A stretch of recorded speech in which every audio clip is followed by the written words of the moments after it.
che Silorio Mazzarini soutiene di forza.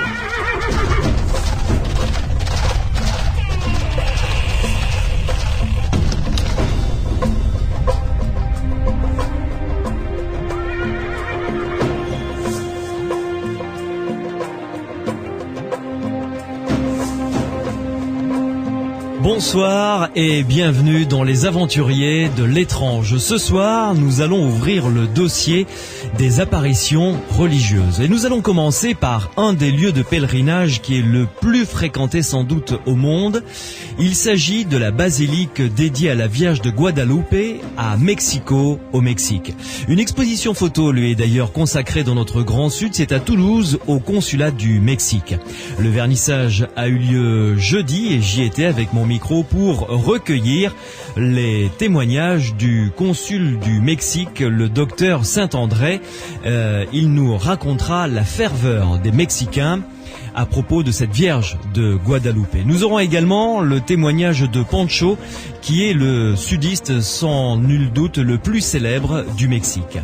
Nous aurons également, pour parler d'apparitions religieuses, mais cette fois-ci dans notre France, un auteur, cinéaste qui a travaillé sur plusieurs apparitions religieuses dans l'ouest de notre France. Avec lui, nous découvrirons 3 cas qu'il a enquêtés il y a 5 ans, dont celui de Dozulé. Philippe Parrain nous rejoindra aux alentours de 23h. Vos questions bien sûr et vos remarques sont les bienvenues tout au long de cette émission. Cyril vous attend à notre standard au 0826 300 300. Vous pouvez également vous exprimer par SMS. Envoyez votre question, votre réaction. Vous tapez le mot Sud sur votre téléphone portable. Un espace et votre question ou votre remarque envoyée au 71 200. Et votre serviteur sur Sud Radio se fera l'écho de vos remarques ou de vos questions. Mais revenons à notre premier dossier, la Vierge de Guadalupe. Les apparitions de la Vierge Marie ont toujours suscité, vous le savez, on le voit à Lourdes chez nous, des passions et de la ferveur. Sur notre planète, ça n'est pas le lieu le plus visité. Lourdes, loin de là. Plusieurs millions de visiteurs par an. C'est le miracle annuel de la Vierge de Guadalupe, à côté de Mexico, sur le mont Tepeyac. Pour commencer, laissez-moi vous raconter son histoire. Alors, selon la tradition, la première apparition a eu lieu en 1531. Et c'est un berger aztèque, Juan Diego, qui, le 9 décembre 1531, voulant se rendre au marché de Tlalelco, passe sur la colline de Tepeyac pour se rendre à Mexico et entend soudain résonner une voix qui l'appelle par son nom, Juanzin Dieguito. Une voix qui s'adresse à lui et lui demande de lui consacrer une chapelle, ici même, sur ce mont, afin, dit la voix, que je puisse dispenser mon salut et ma compassion à tous ceux qui viendront vers moi. Juan Diego se rend donc chez l'évêque franciscain de Mexico, Monseigneur Zumárraga, pour lui faire le récit de son entretien avec la Vierge qui lui a demandé d'être son témoin et son intermédiaire. La Vierge a promis que Diego aura bientôt un signe lors de la prochaine rencontre avec l'évêque. En rentrant chez lui, Juan passe voir son vieil oncle Bernardinho, à qui le médecin vient de lui dire qu'il a la peste et qu'il ne peut malheureusement plus rien, mais que c'est un prêtre qu'il lui faudrait pour lui donner les tout derniers sacrements. Juan va le veiller jusqu'au matin. Au matin, Juan Diego repart sur le chemin et là il croise à nouveau la Vierge qui lui dit « Il faut que tu ailles voir Monseigneur pour lui dire de venir et je vais te donner une preuve. Va sur la colline et tu auras cette preuve. » À ce moment-là, Juan Diego retourne sur la colline. Nous sommes en plein hiver au Mexique et là, il voit des bosquets de roses qui ont jailli d'on ne sait où, des roses venues de nulle part. Juan en cueille et il les met dans sa tunique. Au Mexique, on appelle ça une tilma. Il les met dans sa tunique et il prend les pans de sa tunique pour la rabattre vers lui et tenir les roses. Et il va voir Monseigneur Zumárraga. Lorsqu'il arrive devant le Monseigneur, il lâche les pans de sa tunique, les roses se répandent sur le sol et là, sur la tilma, apparaît l'image de la Vierge en recto et en verso, c'est-à-dire la tilma représente la Vierge et quand on la retourne, il y a de l'autre côté le dos de la Vierge. Et c'est à cet instant précis que le miracle se produit et que Monseigneur Zumarraga décide évidemment d'aller sur les lieux où la Vierge est apparue, sur le mont Tepeyac, et construire cette basilique. Nous voilà donc près de 5 siècles plus tard, et tous les experts qui ont étudié cette tilma, cette tunique, en arrivent à la même conclusion. L'image imprimée recto verso sur cette tilma de Juan Diego est inexplicablement conservée dans son état d'origine. Les couleurs trouvées même ne proviennent d'aucun pigment connu. En fait, encore plus extraordinaire, on a même pu retrouver la représentation de la scène du jour où Juan Diego est arrivé devant Monseigneur Zumarraga et les roses se sont répandues au sol. On a retrouvé cette scène comme imprimée dans les pupilles de la Vierge sur la tunique. Selon beaucoup de scientifiques qui ont inspecté l'image miraculeuse, on peut voir dans les yeux de la Vierge aussi précisément que dans un œil humain. Depuis, évidemment, beaucoup d'ophtalmologistes ont eu l'opportunité d'inspecter de très près ce phénomène. Et c'est le 27 mars 1956 que le célèbre ophtalmologiste, le docteur Javier Torrella Bueno, a fait le premier rapport. Et il a certifié la présence de la triple réflexion caractéristique d'un œil humain vivant.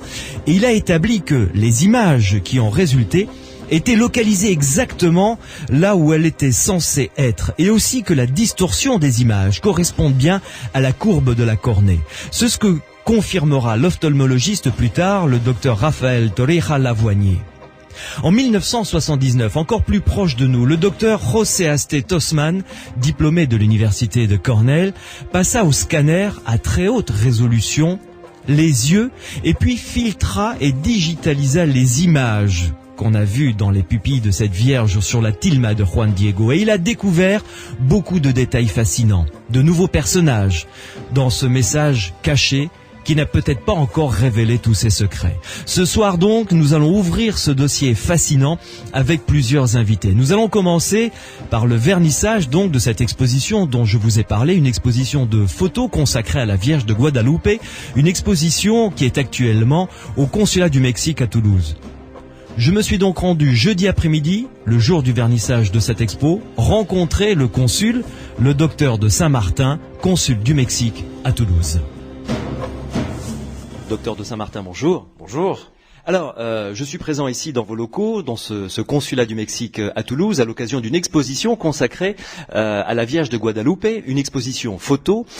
Première question, que représente la Vierge de Guadalupe pour les Mexicains? Parce qu'on a du mal à s'en rendre compte ici en France. On peut en France avoir une petite idée de la ferveur de la Vierge de Guadalupe, avec bien sûr la ferveur qui est celle de Lourdes, par exemple. Nous, à Toulouse, on est proche de Lourdes, et le sanctuaire de la Vierge de Guadalupe est un petit peu au nord-est de la ville de Mexico, donc c'est un centre qui est facilement accessible par le métro maintenant, et donc il draine toute la population de la ville, qui est immense, c'est une des plus grandes villes du monde, il draine tout le pays du Mexique, qui est pratiquement 100 millions d'habitants maintenant, mais vous avez raison d'insister sur la ferveur de cette Vierge latino-américaine, apparue en 1531, 10 ans après la conquête des Espagnols, et qui aujourd'hui a une ferveur internationale, en tout cas dans toute l'Amérique latine, l'Amérique centrale et l'Amérique du Sud. Ouais. Elle représente quoi exactement pour tous ces catholiques mexicains et donc d'Amérique du Sud? Alors, ce qui est intéressant dans l'exposition d'aujourd'hui, si vous voulez, c'est qu'on a voulu la montrer justement dans sa traduction populaire. On la voit dans des marchés publics, on la voit dans des taxis à côté du rétroviseur, on la voit sur la poitrine des jeunes filles dans la rue, etc. Ce qui est intéressant, c'est que cette Vierge est apparue donc en 1531, très proche de la conquête. Elle est apparue avec un visage d'indienne et elle s'est exprimée en nahuatl, c'est-à-dire dans la vieille langue mexicaine. Et donc, elle a eu tout de suite la ferveur des gens du cru et des gens du Mexique. Et ensuite, elle est même devenue un symbole révolutionnaire, puisque la première révolution d'Hidalgo, elle s'est faite au cri de la Vierge de Guadalupe. Donc, c'est cette espèce de côté religieux, de côté presque sociopolitique et de côté très populaire, l'a rendu numéro 1 presque des Vierges du monde, puisqu'on dit qu'il y a entre 30 et 40 millions de gens qui viennent chaque année, parfois à genoux, sur des kilomètres, venir prier cette Vierge, pour laquelle il a fallu faire des installations colossales, puisqu'on a fait des églises particulièrement immenses. Une vieille cathédrale a été transformée ensuite par une nouvelle cathédrale, où on est même sur un tapis roulant, on passe devant elle avec un tapis roulant, on la regarde quelques secondes, et on est tout de suite chassé, parce qu'il faut que des milliers de gens tous les jours puissent accéder et se rapprocher d'elle. Ah, je ne m'attendais pas à une ferveur aussi intense en Amérique du Sud. Absolument. Je vous dis, la Vierge de Lourdes aussi, c'est une ferveur européenne. Autrefois, il y avait aussi en France la Vierge de Garaison, par exemple, qui était aussi l'objet d'une très grande ferveur. Mais là, c'est vrai que l'Amérique latine est restée. L'Amérique latine va devenir peut-être la fille aînée de l'Église. Oui, c'est vrai, tout à fait. Alors, est-ce que vous êtes rendu vous-même c'est une basilique, je crois. Une grande basilique, oui, je suis allé plusieurs fois, bien sûr, parce que j'ai vécu 2 ans à Mexico, et on allait souvent. Alors, si vous voulez, c'est un peu comme à Lourdes, d'ailleurs, il y a l'aspect religieux, et puis il y a l'aspect qui est très festif. D'ailleurs, dans toutes les églises mexicaines, ce qui est très frappant, d'abord, c'est qu'elles sont pleines, et elles sont pleines toutes les heures et toute la journée, et surtout dans le fond de l'église, il y a énormément d'enfants qui jouent au ballon, qui parlent, qui chantent. Donc, si vous voulez, ce sont des messes pas du tout basses, comme on les entend souvent en France ou en Europe. Donc, ce sont des messes extrêmement gaies, même parfois qui sont un peu dérangeantes sur le plan de la ferveur, si vous êtes croyant, ou en tout cas si vous êtes sensible au silence qui peut entourer ces moments-là. Et donc, ça c'est l'aspect dans l'église, mais à la sortie de l'église, c'est un petit peu comme à Lourdes, il y a cet aspect marchand, il y a énormément de marchands ambulants, c'est extrêmement gai, il y a des gens qui chantent. Bon, évidemment, le pays est un pays où il fait presque toujours beau, donc on n'a pas besoin de se protéger comme à Lourdes de la pluie ou des nuages. Est-ce qu'il y a des rendez-vous précis concernant la Vierge de Guadeloupe dans l'année ? Il y a bien sûr la date de son apparition, puisque c'était le 9 décembre, donc ça c'est la date de la Vierge de la Guadeloupe, et donc là il y a des festivals, des pèlerinages particulièrement denses, mais on peut dire qu'elle est vraiment fêtée toute l'année, le dimanche bien sûr, mais tous les jours il y a des gens de toute l'Amérique latine qui viennent. C'est un endroit qui est à la fois festif, parce que je vous dis, c'est pas du tout une conception classique de la religion, c'est vraiment très coloré, très chaleureux, très familial aussi. Les gens arrivent dans des tenues très bigarrées. C'est un peu comme toute l'Amérique latine d'ailleurs. C'est très à la fois, c'est une ferveur gaie. C'est ça qui est très caractéristique, je trouve. Alors, parlons maintenant de la spécificité de cette Vierge de Guadeloupe. Elle est traduite par la tilma, c'est-à-dire ce que portait Juan Diego lorsqu'il l'a rencontrée, et cette impression qu'il y a sur cette tilma, donc de la représentation de la Vierge. On pense que c'est une peinture, et en plus elle est recto verso, si j'ai bien compris, et elle a été faite, Juan Diego l'a portée en 1531, vous l'avez rappelé, en fibre végétale. Or, n'importe quel tissu tressé en fibre végétale depuis 1531 aurait disparu ou aurait pourri, et là il n'en est rien. Oui, effectivement, c'est une espèce de mystère où les catholiques disent que c'est un miracle. Disons que la tilma, c'est vraiment un vêtement extrêmement populaire, donc qui est tissé avec des fils très classique, très simple. Et effectivement, ce qui s'est passé devant l'évêque, c'est que donc les fleurs, au moment où elles devaient tomber, se sont imprimées, et c'est ça qui a été le signe que demandait justement l'évêque pour être certain que comme à Lourdes d'ailleurs, que ce témoignage était vrai. Et c'était un enfant. Donc il fallait absolument avoir ce signe. Et alors, bien sûr, ce qui est particulièrement intéressant, évidemment, c'est que cette peinture est toujours présente, donc 5 siècles plus tard, sur ce vêtement qui... Sans jamais avoir été altérée. Je veux dire, elle paraît sur les photos aussi fraîche que si elle avait été peinte hier. Voilà, ça c'est effectivement le côté un peu miraculeux, un peu merveilleux de cette histoire, c'est sûr. Ouais. Alors, il y a un autre côté. Vous êtes ophtalmologiste, en plus vous êtes bien placé pour pouvoir me répondre. Ça, c'est le côté déjà miraculeux. On lui doit d'ailleurs, entre parenthèses, à cette tilma, de nombreux miracles et de nombreuses guérisons, dit-on, en Amérique du Sud. Bien sûr, c'est comme à Lourdes, bien sûr. Alors, je reviens donc à votre métier. Vous êtes docteur en médecine, ophtalmologiste, et depuis les années 30, ensuite dans les années 50, ensuite dans les années 70, des études par des ophtalmologues ont été réalisées sur les pupilles donc de la Vierge qui est représentée sur ce tissu. Et dans ces pupilles, on a vu des scènes comme si la pupille même de la Vierge aurait imprimé ce qu'elle avait vu en fait ce jour de 1531. Quel est votre avis, alors là je dirais de scientifique à ce propos? Oui, c'est vrai que des ophtalmologistes très sérieux et depuis de nombreuses années, et surtout depuis quelques années, effectivement, avec la numérisation des images, ont permis de mieux apprécier ces formes qui étaient un peu disparates au départ, et puis qu'effectivement on a pu mieux analyser avec la numérisation des images.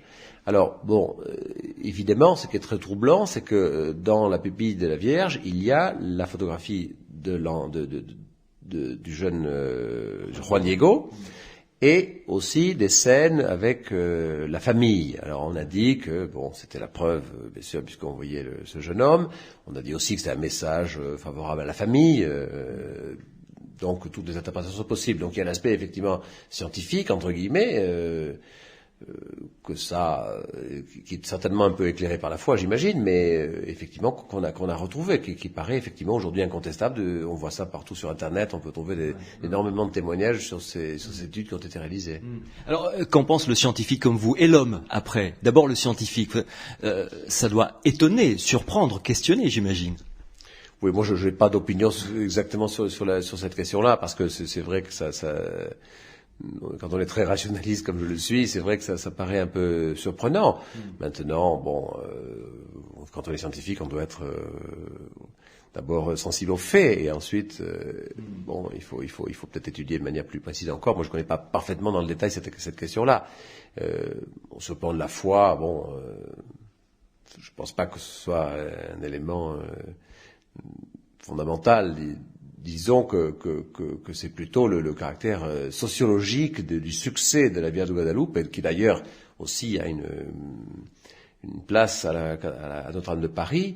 Donc vous voyez, il y a aussi quelques endroits aussi en Europe où on fête cette Vierge, qui sont peut-être plus importants que l'histoire des pupilles, mais je comprends que cet aspect scientifique puisse être intéressant et troublant. Et enfin, est-ce qu'il existe un autre lieu, peut-être au Mexique, où il y a autant de ferveur, ou non? C'est vraiment le lieu. Oh, je pense que c'est le lieu. Il y a beaucoup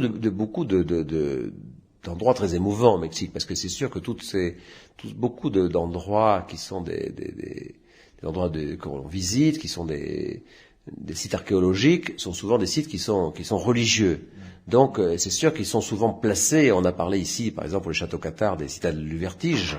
On peut dire aussi que ce sont des citadelles du vertige, et que souvent elles sont placées dans des endroits merveilleux, magnifiques, et que effectivement, comme ce sont ces anciens endroits religieux, il y a de temps en temps maintenant des petits groupes d'Indiens qui reviennent aussi sur ces sites magnifiques. Mais pour l'instant, disons qu'au hit parade, c'est toujours la Vierge de Guadeloupe qui gagne, mais on verra dans les siècles qui vont venir.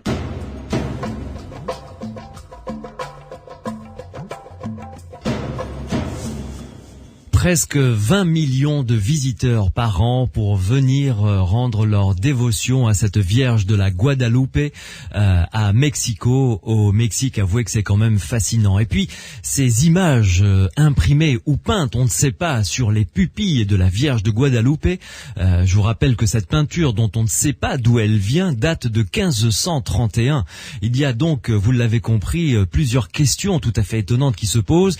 Comment un tissu fait avec des fibres végétales, puisque Juan Diego était pauvre, donc c'était un tissu fait de manière pauvre qui n'était pas censé résister au temps. Depuis 1531, cette tilma n'a pas bougé d'un iota, rendez-vous compte.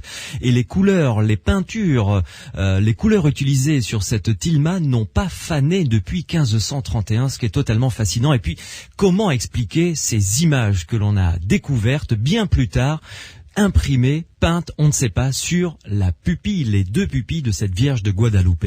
Nous allons en discuter dans quelques minutes avec, je vous l'ai dit, le sudiste le plus célèbre au Mexique. Il s'agit de Pancho, qui connaît bien la Vierge de Guadeloupe et qui connaît bien cette basilique pour s'y être rendu plusieurs fois.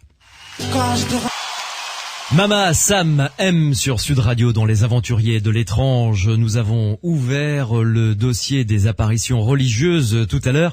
Nous reviendrons dans notre pays, la France, pour examiner 3 cas d'apparitions religieuses avec Philippe Parrain qui sera avec nous à partir de 23h. Vous le savez, en ce qui concerne la Vierge de Guadeloupe, vos questions, vos réactions par SMS sont les bienvenues. Vous tapez Sud, un espace et ensuite vous envoyez votre réaction ou votre question au 71 200. Je me ferai votre porte-parole, sinon par la voix directement. Vous appelez Cyril à notre standard au 0826 300 300. Pancho, bonsoir. Bonsoir, Louis, comment allez-vous? Je suis ravi de vous avoir dans Les Aventuriers de l'étrange. Vous qui connaissez, j'y arrive si bien le Mexique et Mexico, bien entendu. Alors, la basilique de la Vierge de la Guadeloupe, vous connaissez, vous y êtes déjà allé? Bien sûr, un nombre incontournable 2 fois. Puis alors, c'est assez impressionnant parce que c'est au départ, tout maintenant c'est en pleine ville quand même. Oui, mon cher Pancho, ce qu'on va faire, on va pas continuer tout de suite, on va faire une petite pause et Serge Coustala, le réalisateur, va vous rappeler immédiatement pour essayer d'avoir peut-être un son un petit peu mieux pour que vous puissiez, qu'on puisse bien vous entendre. Je rappelle donc que nous parlons de la Vierge de Guadeloupe avec cette apparition, parce qu'il y a eu plusieurs apparitions et Pancho, dès qu'on l'aura récupéré, va nous décrire tout ça en détail. Il y a eu 3 ou 4 apparitions à Juan Diego et il est arrivé ensuite avec des roses qu'il est allé cueillir sur le mont Tepeyac en plein hiver, ces roses qui sont apparues d'Ontsezu et qu'il a apporté à Monseigneur Zumaraga, le cardinal qui était à cette époque-là en poste à Mexico, et c'est là que le miracle s'est produit ce 9 décembre 1531. Nous avons rappelé Pancho, vous êtes à nouveau avec nous. Pancho, est-ce que on va voir tout de suite si le son est mieux. Donc je vous rappelle la question. Évidemment, vous connaissez la basilique de la Vierge de la Guadeloupe. Les deux, puisqu'il y a l'ancienne basilique, celle que la Vierge avait demandé qu'on lui édifie, oui. Au pied du Tepeyac, et puis la basilique moderne, étant donné que dans les années 50, l'ancienne basilique menaçait de s'écrouler, elle est toujours pas tombée, mais enfin c'est quand même assez dangereux, et on a fait une nouvelle basilique absolument superbe. Bon, alors si j'en crois ce que m'a dit le consul du Mexique, le docteur de Saint-Martin, il y a une ferveur extraordinaire, presque 20 millions de pèlerins par an, c'est énorme. Ah oui, et puis moi je crois que ça se touche surtout toutes les couches de la société, sans aucun parti politique non plus, tout le monde. L'exemple le plus fantastique que j'ai pu apercevoir, moi, c'est un ami qui est Charo, donc qui est chanteur. Il n'est pas chanteur celui-là, il est plutôt, il fait du rodéo. Hein. Ah très bien, pardon. Il fait du rodéo, et pour garder ses animaux, il employait un garçon qui passait le clair de son temps plutôt en fin de semaine à boire bière sur bière. Qui quand il avait bu beaucoup, ça se terminait très mal. Il a pris un coup de machette dans le crâne. Enfin, c'était vraiment grande gueule, quoi. Et puis un jour il lui dit, écoute, moi je veux bien que tu continues, mais tu peux pas continuer comme ça. Si tu veux continuer à travailler pour moi, il faut que tu t'arrêtes de boire. Je te tends la main, mais il faut que tu fasses quelque chose. Et l'autre lui dit, oui, mais moi j'ai pas de famille, j'ai rien, comment est-ce que je peux faire? Écoute, tu te débrouilles, mais moi je veux que tu arrêtes de boire complètement. Et je sais pas, moi, t'essayes la Vierge de Guadeloupe, dans le ton de la plaisanterie. Et ce garçon, 21 ans, va jusqu'à Mexico, il achète un scapulaire. Alors scapulaire, il faut expliquer, c'est une sorte de petit carré de toile avec un cordon, et on se met ça autour du cou et on le porte à même la peau. Les scapulaires en France se portaient avec des épines carrément dedans. C'était un petit peu pour se mortifier, quoi. Mais lui porte son scapulaire et puis il demande à la Vierge de Guadeloupe, écoute, j'ai personne pour m'aider, pour me surveiller, il faut que tu m'aides.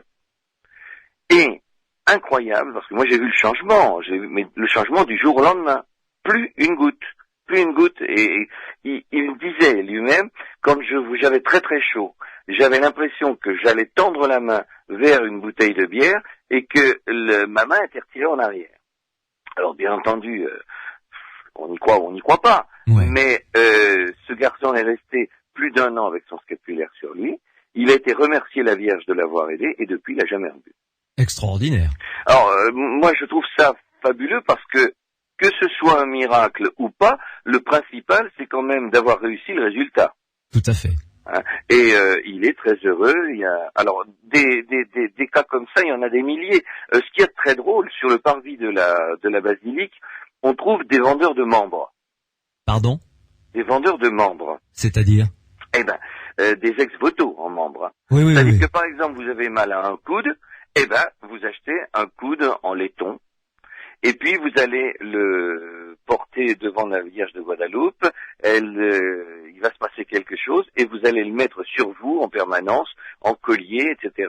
Ouais. Et vous allez guérir du coude. Et alors ça, c'est marrant parce qu'il y a toutes les parties du corps qui sont représentées, qui sont disponibles à acheter sur le parvis de la basilique. Ah, c'est très surprenant, ça, effectivement. Il y a d'autres choses très curieuses. Il y a les oiseaux de la chance. Alors, il y a un petit canari qui est dans une cage, et puis vous donnez un petit... Vous n'êtes pas forcé de donner des sous tout de suite. Mhm. Mais le canari vous regarde, et il sort de sa cage, il s'envole pas. On lui jette 2 ou 3 petits grains de riz ou de blé, de petites graines. Ouais. Il arrive, et puis d'un seul coup, il prend dans un petit récipient des papiers qui sont pliés, il en prend un et vous le tend. Alors vous prenez le papier, et alors là-dessus, il y a des tas de conseils qui sont absolument secrets. C'est que pour vous, et c'est le canari qui a choisi. Mais c'est le canari de la Vierge de Guadeloupe. D'accord. Alors on frôle sans arrêt le côté mystique et le côté profane, mais ce n'est jamais vulgaire. Ouais. Ça, c'est ce qui m'a étonné, parce que, bon, dans pas mal d'endroits, que ce soit en France ou que ce soit en tout cas en Europe, sur des endroits très religieux, on frôle des choses de très mauvais goût quand même. Hein. Oui, on frôle les marchands du temple, quoi, en quelque sorte. Oui. Moi, je peux dire que j'ai quand même vu aussi un cendrier proverbe avec une représentation d'une vierge, je dirais pas si c'est celle de l'autre, etc., mais avec le proverbe de l'autre côté, on fait « pisser sans péter est un défilé sans trompette ». Ouais. Alors là, on plus est que quand même douteux. loin de la ferveur. Eh ben ça n'existera pas au Mexique. Et je crois que ce qu'il y a surtout, Louis, c'est que dans l'esprit des Mexicains, on aura peut-être l'occasion d'en parler un peu plus tout à l'heure, la divinité n'est pas aussi lointaine que chez nous. Oui, ça reste Chez nous, oui. Dieu ou la Vierge Marie, c'est quelque chose d'absolument incroyable. Si on y croit avec ferveur, c'est oh là là, c'est tout pouvoir sur nous. Chez les Indiens, pas du tout. Il ne faut pas oublier que chez des Indiens, par exemple, comme les Tzotzil, je pense à San Cristóbal de las Casas, eh bien, quand on va dans l'église de San Juan, il y a des saints qui sont en pénitence parce qu'ils avaient laissé brûler leur église. Mhm. À San Juan Chamula.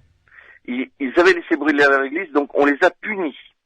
On les met de côté, et quand on passe à l'intérieur de l'église, tout juste si on les injurie pas. Et par contre, il y a de nouvelles statues qui sont mises en place, qui sont les statues qu'on vénère, et Ouais. que l'on va voir. Ouais. Donc ça veut dire qu'on n'est pas très très loin.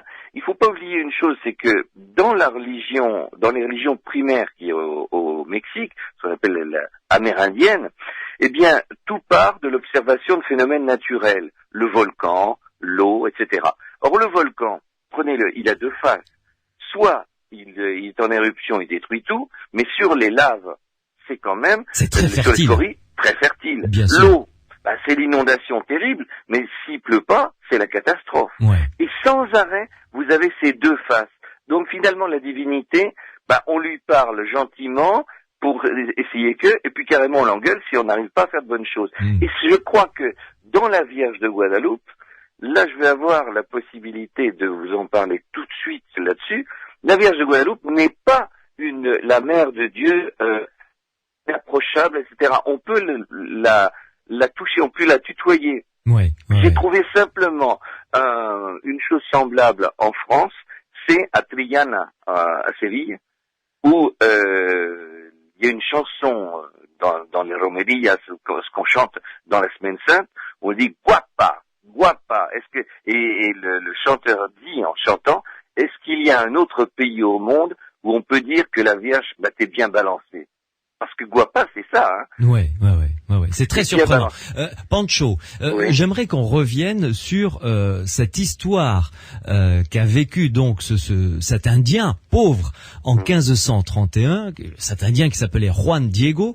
Racontez-nous en détail, puisque vous avez accès à un document tout à fait intéressant qui a été écrit en nahuatl. Le nahuatl, c'était la langue traditionnelle des Indiens mexicains, la langue des Aztèques en quelque sorte.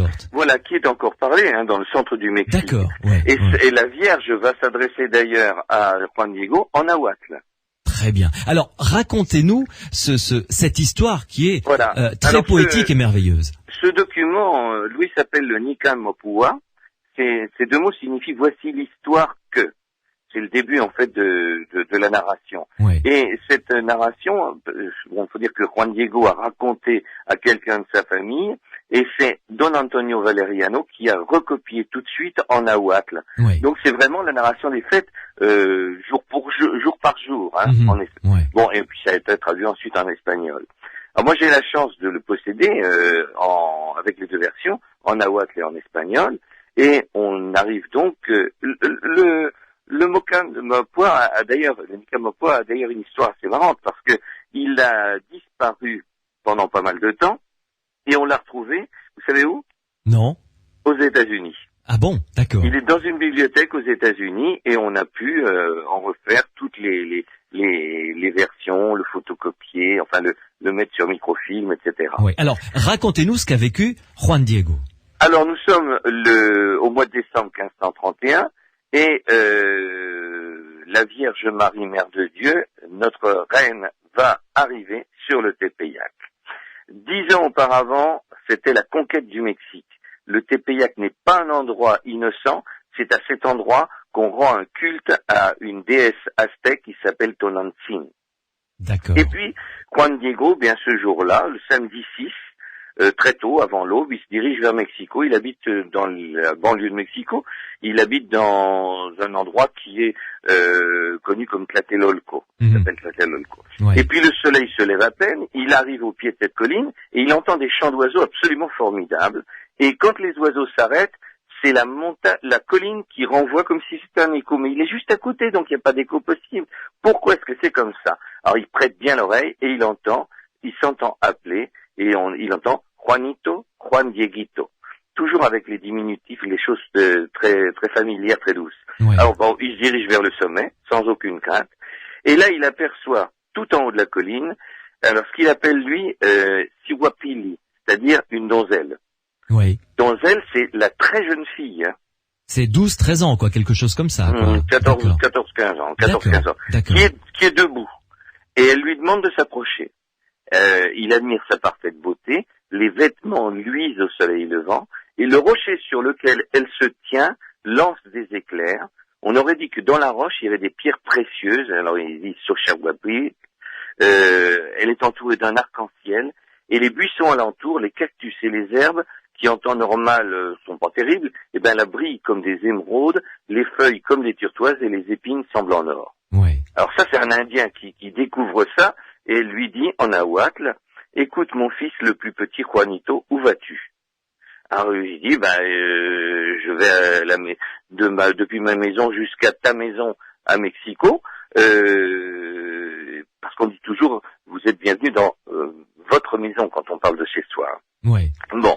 Et elle lui dit, sache-le et tiens-le pour certain, mon fils le plus petit, je suis la Vierge éternelle, la Mère de Dieu, pour qui toutes choses proches et lointaines ont été créées. Je voudrais vraiment qu'en ce lieu, on bâtisse ma maison sacrée, où je donnerai aux vivants mon amour, ma compassion et mon soutien, car en vérité, je suis votre mère aimante, la tienne et celle de tous les hommes de la terre, de tous ceux qui viendront en ce lieu prier et qui se confieront à moi, parce qu'à cet endroit, j'écouterai leurs prières pour calmer leurs peines, leur misère et leur douleur. Mmh. C'est pourquoi, et alors il dit, tu vas te rendre au palais de l'évêque de Mexico, et tu vas lui dire comment je t'ai envoyé afin de lui signifier mon désir d'avoir une maison en ce lieu. Alors lui, il dit d'accord, il y va. Il ne demande pas du tout vous vous rendez compte? Non, il y va. Ouais. Il se rend au palais de l'évêque, et puis Don Fray de Sumaraga, qui est dans l'ordre des franciscains, qui est donc l'évêque de Mexico à ce moment-là, eh ben, il le reçoit. Il lui raconte ce que dit la reine du ciel, et l'autre lui dit, écoute mon fils, faudra revenir avec plus de preuves et je t'écouterai avec attention. D'accord. Bienveillant, mais sans plus. Oui. Il le vire pas, mais faudra revenir à quelque chose de plus sérieux. Ouais. Alors, Juan Diego est déçu, il repart. À la tombée de la nuit, il rentre chez lui, il passe près du Tepeyac, et il rencontre une deuxième fois la reine du ciel qui l'attendait. Il se prosterne devant elle, il lui dit, Madame, ma reine, ma fille la plus petite, j'ai fait ce que tu m'as demandé, et j'ai confié à l'évêque ce qu'a dit ton souffle, ta parole, comme tu me l'avais dit. Il m'a reçu aimablement, mais elle a demandé des preuves, je t'en prie, ma reine. Alors là, il y a comme un doute. Il vaudrait mieux que ton message soit porté par quelqu'un de plus noble que moi, afin qu'on le croie. Parce qu'en vérité, je ne suis qu'un paysan, je travaille avec mes mains et mes pieds, et je ne sais point le bien parler. Et la Vierge lui dit, écoute, le plus petit de mes fils, sois sûr que je n'ai pas de nombreux messagers à qui confier ma parole, afin que soit exaucée ma volonté. Et pour que cela se réalise, il faut que ce soit toi qui portes le message, et j'insiste pour que tu ailles une autre fois demain matin voir l'évêque, et que tu lui racontes ce que tu as vu et entendu. Bon. Juan Diego promit de le faire, et rentre chez lui pour se reposer. Le lendemain, c'est le dimanche, il retourne auprès de l'évêque, insiste auprès de lui, afin que son message, il n'y a pas de chance, il est là carrément viré. Et lorsqu'il part, l'évêque ordonne à ses serviteurs de le suivre. Mais alors qu'il approche du Tepeyac, les poursuivants, les types qui le suivent, le perdent de vue. Et ils intriguent en revenant auprès de l'évêque, afin qu'il ne le reçoive plus. Mais pendant ce temps, Juan Diego retrouve la Vierge. Donc c'est la troisième apparition. Voilà. Et il lui narre il lui raconte sa deuxième entrevue infructueuse. La Vierge lui dit, c'est bien mon fils, le plus petit, reviens demain matin, donc lundi, afin de prendre la preuve que demande l'évêque. Maintenant mon fils le plus petit, va te reposer, je t'attends ici demain. Le jour suivant, c'est le lundi, Juan Diego ne vient pas au rendez-vous de la Vierge. Et vous savez pourquoi? Son oncle était malade, c'est ça? Son oncle était malade. Alors il avait appris que son oncle c'était Juan Bernardino, était dans un état grave. Il va chercher le médecin, mais c'est trop tard. Son oncle, à la nuit tombée, le supplie d'aller quérir le prêtre dès les premières heures, à l'aurore, pour qu'il lui administre les derniers sacrements. Et c'est donc le mardi matin, et Juan Diego, s'approchant du Tepeyac, décide de faire le tour de la colline afin d'éviter la Vierge. Eh oui, parce que et ça l'aurait retardé. Oui. Mais il l'attend en bas, au bord du chemin. Que t'arrive-t-il, mon fils le plus petit? Où vas-tu de ce pas? Juan Diego, écoute, ma Jeunette, ma fille la plus petite. Il dit ma Jeunette, carrément à la Vierge. Comment te sens-tu ce matin? J'espère que tu vas bien, j'espère que ton corps adorable n'a aucun mal, madame, ma petite fille, car je voudrais pas te peiner, mais un de tes plus fidèles serviteurs, un mien oncle, est au plus mal. Et je vais de ce pas jusqu'à la maison de Mexico, quérir un de tes prêtres afin qu'il l'aide dans ses derniers instants, et tout de suite après, je reviendrai ici le plus vite possible. Tu vois, il lui explique, moi, il y a comme une priorité, mon oncle est en train de mourir. Et la Vierge lui dit, écoute et mets ceci dans ton cœur, mon fils le plus petit, n'aie plus aucune crainte, cette maladie a disparu à l'instant, et rien ne doit plus t'affliger. Alors il la regarde, et là, à ce moment-là, elle lui dit, ne suis-je pas ici, moi qui suis ta mère, n'es-tu pas dans mon ombre et sous ma protection? Là, je vais carrément vous le dire en aztèque. Quish amo no quishanko omacuasiento intica, quishokitla nimotec no meki. Ça veut dire, ne te sens-tu pas à l'abri dans les pans de mon manteau, blotti dans mes bras, que te faut-il de plus? C'est joli, hein? C'est un joli son, cette langue aztèque. Oui, c'est très mélodieux, c'est très difficile à prononcer parce qu'il y a énormément de voyelles. Ouais. Mais en entendant cela, et en écoutant les paroles de la Reine du Ciel, Juan Diego a confiance. Il lui prie de donner la preuve. Et la Vierge lui dit, écoute, tu vas en haut de la colline. Là, tu verras un très grand nombre de fleurs de toutes sortes. Alors, je vous rappelle quand même qu'on est le 9. Décembre et en plein hiver. Ouais. Voilà, bon. Coupe-les, tu les réunis, et tu viens ici me rejoindre. Faut pas oublier que à Mexico, on est à 2200 mètres, en plus, en hiver, et il gèle. Oui. Et Juan Diego découvre un très grand choix de fleurs merveilleuses. Il les réunit dans sa tilma. La tilma, c'est son poncho. Ouais. Attention, je précise que c'est un poncho en lin. donc c'est pas de la laine, c'est pas facile à tisser, c'est très rude. Ouais. Il redescend près de la Vierge. La Vierge prend les fleurs l'une après l'autre dans la main et elle les replace dans la tilma en les rentrant par l'ouverture du poncho. Ouais, voilà. ouais. Et elle lui dit, mon fils le plus petit, ces fleurs sont la preuve que demandait l'évêque, c'est pour lui et pour personne d'autre. Tu n'ouvriras ta tilma devant personne. Va mon fils le plus petit, que l'on bâtisse ici ma maison. Juan Diego part tout joyeux. Il part vers Mexico, sans vérifier l'histoire de son oncle, là, quand même. Et il est grisé par le parfum des fleurs, il arrive au palais, et là, on ne veut pas le laisser passer. Et les gardes exigent de voir ce qui était dans la tilma. Par 3 fois, les gardes essayent de saisir une fleur par l'intérieur, en glissant la main dans l'ouverture de la tilma, et à chaque fois, la fleur qu'ils croient tenir s'incruste dans la tilma, et ils peuvent pas la sortir. Alors, finalement, ils vont voir l'évêque, et l'évêque dit, je le reçois. Il reçoit Juan Diego qui lui raconte tout. Lorsqu'il parle des fleurs, le parfum des roses, dans le texte, on dit c'est comme les roses de Castille, se fait de plus en plus fort. Juan Diego ouvre sa tilma, les fleurs tombent sur le sol et à leur place apparaît sur la tilma l'image de la Vierge, la Mère de Dieu dans l'état et la forme que l'on peut voir actuellement dans la basilique, puisque la tilma est exposée dans la basilique. Oui, bien sûr. Ouais. Alors tous les gens qui sont présents tombent à genoux et rendent grâce. La tilma a été portée ensuite dans l'appartement de Zumárraga et il a passé la journée, lui, à prier devant en disant « Excusez-moi, vraiment, je pouvais pas savoir, etc. » Bon, le lendemain, ils se rendent à Tepeyac avec Juan Diego et de là, ils vont à la maison de Juan Bernardino, qui était totalement guéri. Et lui est très surpris de voir tous les honneurs qui entourent son neveu et il raconte que la Vierge lui est apparue à l'instant de la guérison miraculeuse. Ouais. Alors là, l'évêque décide de faire porter l'image depuis son palais jusqu'à la plus importante église de Mexico et fait définir l'endroit de la construction de la basilique. Voilà. Pancho, on s'accorde une pause après cette très belle histoire, très poétique, et on va s'intéresser maintenant à cette tilma qui est toujours exposée dans la basilique, donc qui est consacrée à la Vierge de la Guadalupe. Et depuis 1531, ce tissu dont vous avez rappelé la matière n'a pas bougé d'un iota, et nous avons reçu un SMS pour affiner votre traduction. Guapa veut dire aussi mignonne et pas que bien balancée. Dans le langage, vous avez choisi la version, on va dire la version des rues, quoi. Oui. Guapa veut dire mignonne, effectivement. Et Emmanuel nous a envoyé également un SMS pour nous dire que elle croit savoir que sur le manteau de la Vierge, l'étoile est à l'exact emplacement de la constellation du jour de l'apparition, c'est-à-dire du 9 décembre 1531. Absolument. On va en parler. Ah oui, on a des spécialistes qui nous écoutent. Les gens qui nous écoutent sont tout à fait à la pointe. Je vais en parler tout à l'heure. Bon. Très bien. On va en reparler juste après la pause. Continuez à nous envoyer vos réactions et vos remarques comme ça par SMS. Sud, un espace, votre réaction, votre SMS, votre texte, et vous envoyez le tout au 71 200 où vous pouvez nous appeler sur Sud Radio pour les aventuriers de l'étrange en faisant le 0826 300 300.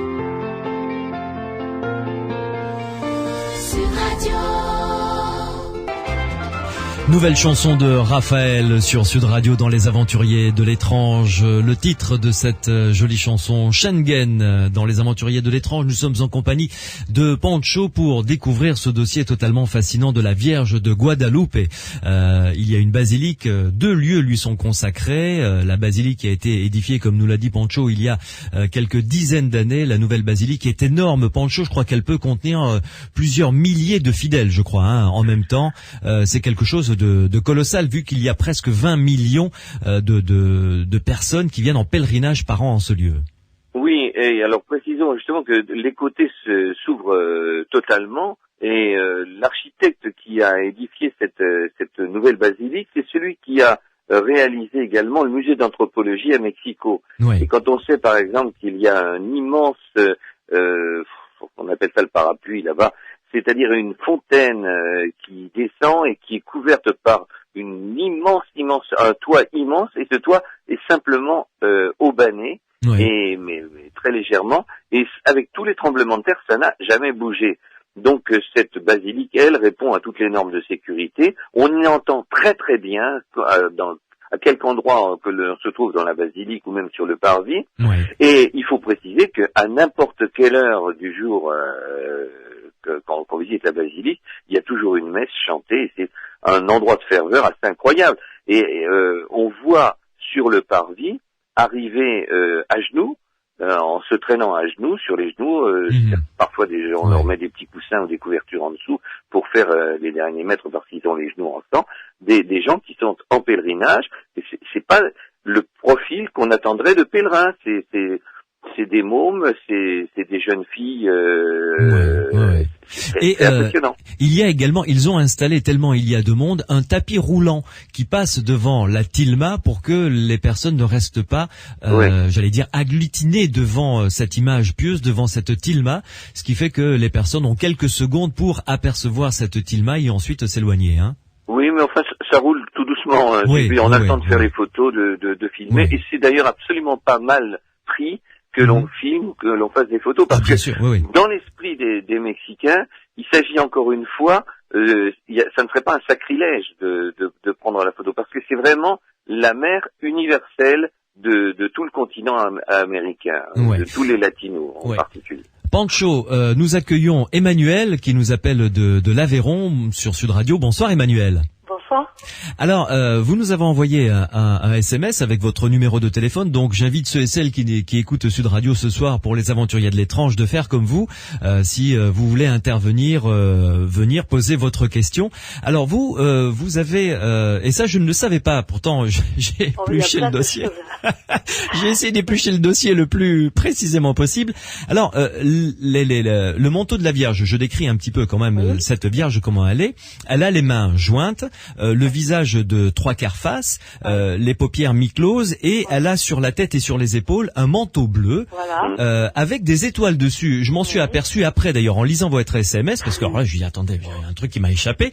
Donc il y a un rapport avec ces étoiles et la constellation. Expliquez-nous ça. Au moment de l'apparition.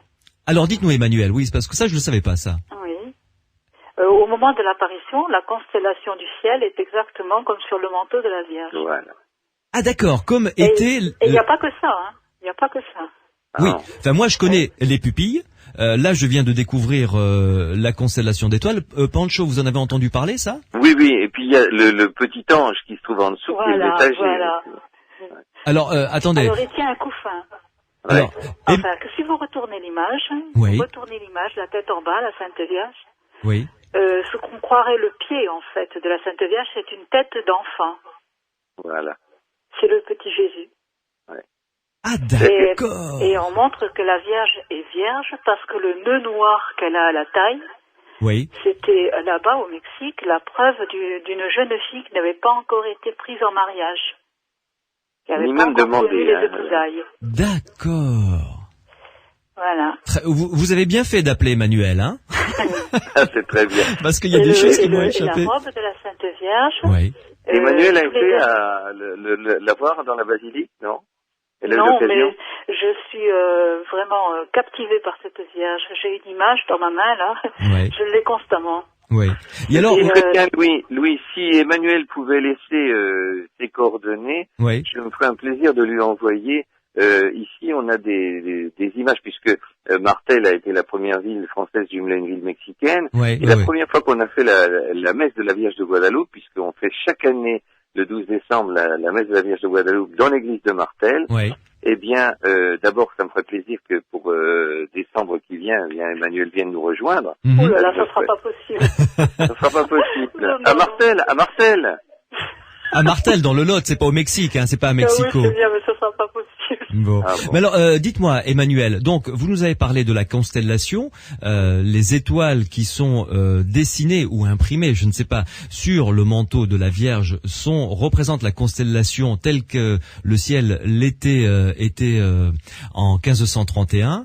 Ensuite, si on retourne l'image de cette tilma, les plis du bas de la robe de la Vierge représentent en fait l'enfant Jésus emmailloté, c'est ça? Oui, dans un couffin. Voilà, dans un couffin. Ensuite, le nœud noir qu'elle porte à la taille veut dire que chez les Mexicains, que c'est une jeune fille qui n'a pas été demandée en mariage, c'est-à-dire qui est toujours vierge. Et vous allez nous dire une dernière chose sur la robe de la Vierge? Ah, il n'y a pas que... Il n'y a vraiment pas que ça, je vous assure. Allez-y, on vous écoute.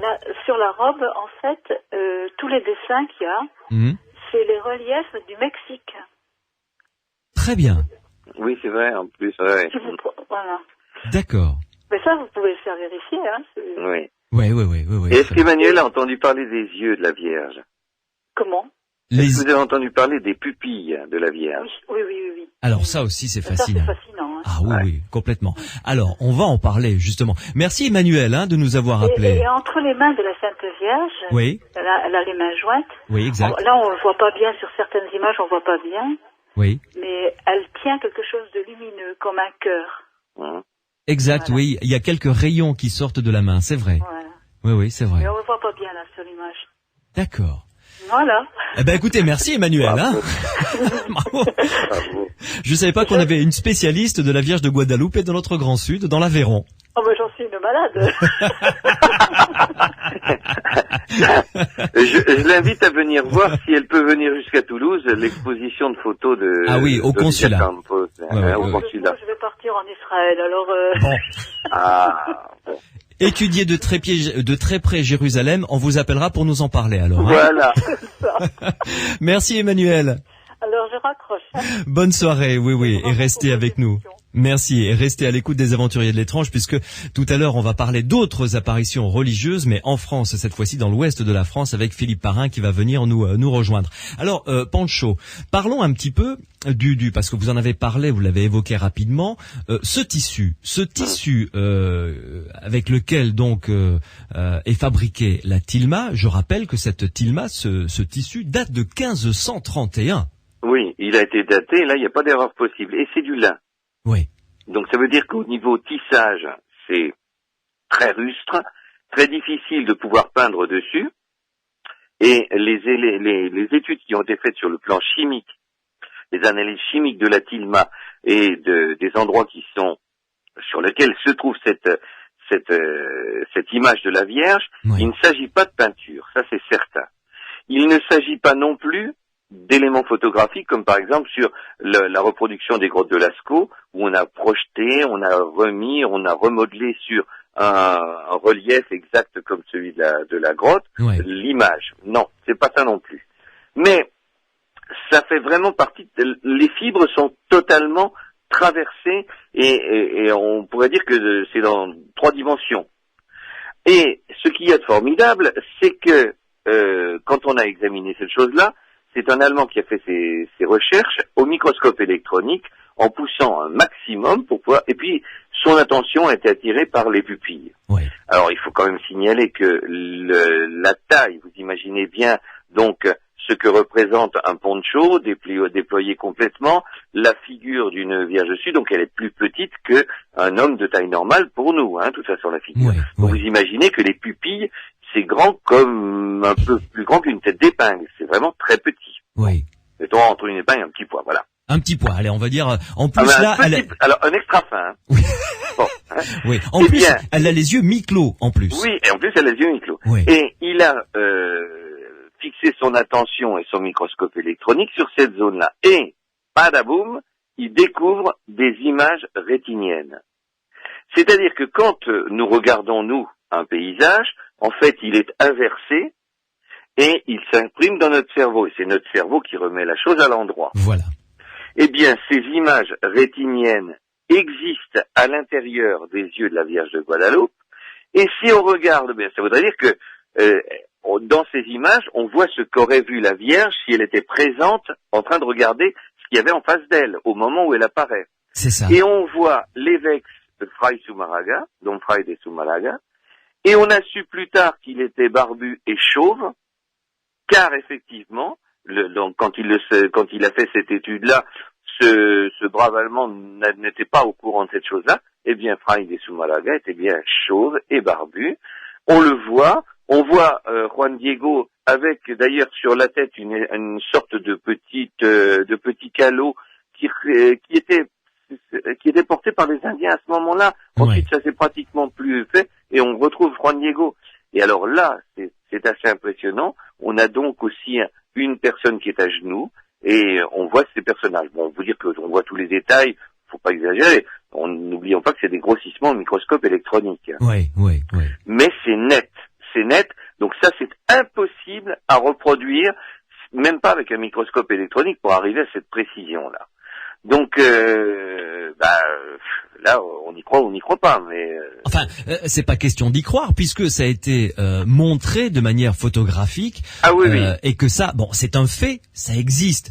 Donc, déjà, est-ce que c'est une peinture? On n'en est pas sûr. Les pigments sont totalement inconnus. Comment est-ce que ces fibres ont été peintes? Parce que finalement, voilà, les questions sont sans fin. Alors vous savez, moi je pense, je ne sais pas du tout, parce que vous avez tellement l'habitude, Louis, de parler avec des spécialistes dans ce domaine des choses étranges, mais moi il m'est arrivé plusieurs fois de sentir un malaise, par exemple en montant l'escalier du château de Blois, ou en passant rue de Rivoli à Paris, à un endroit où je comprenais pas pourquoi je me sentais pas bien, et il se trouve, j'ai su plus tard que tout le monde se marrait, mes amis se marraient en disant, mais tu ne savais pas qu'à cet endroit-là, il y avait la barre des accusés au tribunal révolutionnaire qui est exactement à cet endroit-là. Je suis persuadé que, quand il s'agit d'un événement très important, des charges électromagnétiques vont s'imprimer d'une façon très puissante et très forte à un endroit précis, et que ça va laisser une rémanence. Et peut-être tout simplement que le phénomène des fantômes, c'est simplement la possibilité, quand les conditions météorologiques sont les mêmes, de pouvoir avoir une rémanence de ces choses-là. Eh bien, est-ce qu'on n'a pas, quand on regarde cette tilma, l'impression que la Vierge a voulu laisser un message fort aux gens qui assistaient à ça, et puis que cette force de la Vierge s'est imprimée elle-même sous forme d'une image visible, mais également au niveau des yeux, ça veut dire que là, personne ne pouvait le voir au départ. Ah bah non. On a commencé à le découvrir qu'à partir des années 30, 50 et 70, quand après on a vraiment pu examiner de très très près ses pupilles. Voilà, moi c'est la raison pour laquelle je crois que c'est toujours la patronne, la reine du Mexique. Les Mexicains disent la reine des Mexiques. Ouais. Et de l'Amérique du Sud. Mais précisons une chose, c'est que le Mexique a quand même aussi une profusion d'adoration des vierges. Moi, dans l'état de Jalisco où je chante, il y a la Vierge de Zapopan, il y a la Vierge d'Atlan. Il y a ces différentes vierges et qui sont considérées comme les petites sœurs de la Vierge de Guadalupe. Oui. C'est-à-dire que c'est toujours des vierges qui sont miraculeuses, comme par exemple pour nous la Vierge de Rocamadour ou la Vierge à Lourdes. Oui, bien sûr.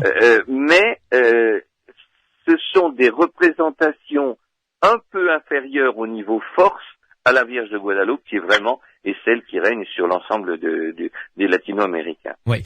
Pancho, il y a une chose sur laquelle j'aimerais revenir et qui est une chose historique connue par tous les spécialistes des religions primitives du Mexique, parce que évidemment c'est qu'à partir de 1531 ou 20 ans avant que la religion catholique a commencé à s'implanter au Mexique et ensuite dans l'Amérique du Sud.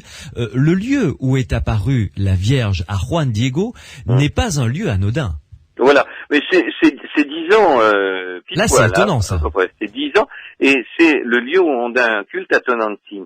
Il faut dire que chez les Aztèques, quand les Espagnols sont arrivés, et ils ont commencé à dire, nous parlez pas de vos dieux, vous vous rendez compte, sacrifice humain, c'est absolument abominable, nous, notre Dieu, c'est un Dieu qui parle amour, etc. Et les Aztèques ont amené Cortés et des Espagnols devant des temples en disant ça tombe bien, nous on a toujours une pyramide sur laquelle on fait des sacrifices pour le Dieu inconnu, pour pas en oublier un, parce qu'on a plein de dieux, on a le Dieu de la pluie, on a Tlaloc, on a le Dieu du soleil, de la lune, etc. Ouais. Mais pour ne pas en oublier, on a toujours un temple pour le Dieu inconnu. On sait jamais. Donc il y avait déjà une possibilité assez facile pour les Espagnols de dire c'était celui-là, voilà, c'est lui. Maintenant, il faut pas oublier non plus que les sacrifices humains, ça n'a pas été facile à combattre, parce que quand on a montré l'Eucharistie aux Indiens et qu'on leur a dit ceci est mon corps, ceci est mon sang, Ils ont dit, nous, c'est ce qu'on fait. À part que le sang, on le répand, voilà. Bah oui, et puis le corps, on le mange, parce qu'ils mangeaient aussi, les corps des humains. Oui, donc de toute façon, c'était une communion également. Pour eux, il n'y avait pas... Nous, c'était une communion symbolique, eux, c'était une communion réelle. Ah oui, là où ça a marché pour les Espagnols, c'est que Cortés a eu l'intelligence, surtout, de s'adresser non pas directement aux Aztèques, mais d'avoir comme alliés les gens de Tlaxcala, par exemple, qui périodiquement étaient en guerre avec les Aztèques, qui prenaient des prisonniers pour pouvoir les immoler. Et finalement, c'est plutôt du côté des gens qui subissaient le joug des Aztèques que Cortés a eu l'intelligence de prendre des ailes, parce que sans ça, jamais il n'aurait réussi à conquérir le Mexique. Jamais. Ouais. Et alors, pour en revenir au petit mont où est apparue la Vierge, c'était un mont qui était dédié déjà à à Tonantzin. Une déesse mère, c'est ça? C'est la mère des... Oui, c'est la déesse mère Tonantzin. Ouais. Maintenant, je précise que elle a tellement été adorée. Il y a toujours une petite ambiguïté. Moi, je sais que quand on va à Cholula, par exemple, qui est du côté en allant sur Puebla, il y a la plus grande pyramide du monde à cet endroit-là. Plus grande Gizeh, hein. Ah bon? Mais c'est une montagne. Oui. Elle est et en haut de la montagne, il y a une cathédrale, carrément. Oui. Et si on creuse, ce n'est qu'une gigantesque pyramide. Eh bien, dans cette ville de Cholula, il y a 365 églises. Une église par jour. Qui ont été toutes bâties sur des temples mexicains. Oui.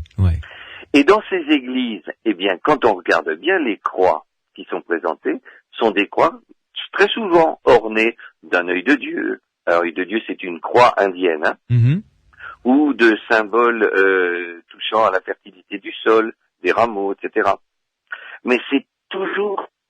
je crois que ce qui caractériserait vous avez bougé, Pancho, là. Vous avez bougé. Ouais. Je crois que ce qui caractériserait plus les Mexicains actuels, c'est la possibilité de la grande foi qu'ils ont. Et pas la foi sur un personnage ou un dieu, mais il faut croire sur l'au-delà, croire sur l'éternel, croire sur qu'on l'appelle Dieu, qu'on l'appelle Vishnu, qu'on l'appelle Jéhovah, qu'on l'appelle comme vous voulez, Allah, comme vous voulez, mais croire. Et c'est peut-être la raison pour laquelle au Mexique fleurissent maintenant quand même pas mal d'églises qui sont un petit peu déviationnistes, qui chez nous seraient à la limite secte, quoi. Hein. Ouais. Pour lesquelles d'ailleurs le clergé catholique au Mexique peut pas dire carrément non. Mais par contre, on trouve carrément sur les portes de certaines maisons, ce lieu est un lieu catholique. Pour bien qu'on précise que c'est la religion catholique qui est dans son intégralité qui est appréciée. Alors qu'il y a toujours donc les églises du 7e jour, etc. Enfin, pas mal d'autres croyants. Mais pour moi, il n'y a aucun doute, quand on se trouve en face de la Vierge de Guadalupe, on sent quelque chose d'impressionnant. Merci en tout cas, Pancho, de nous avoir servi de guide. Une dernière chose, vous avez parlé d'images de la Vierge de Guadalupe que vous avez, et je viens de recevoir un SMS de Monique de Nîmes qui demande comment elle pourrait avoir une image de la Vierge, parce que elle les dessine elle-même, donc, et elle aimerait se pencher sur cette image de la Vierge de Guadalupe.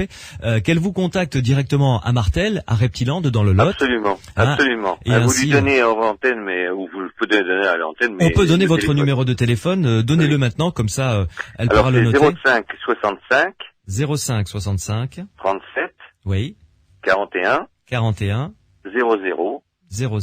Et demain dimanche, j'y serai. C'est ouvert le dimanche. Voilà. Très bien.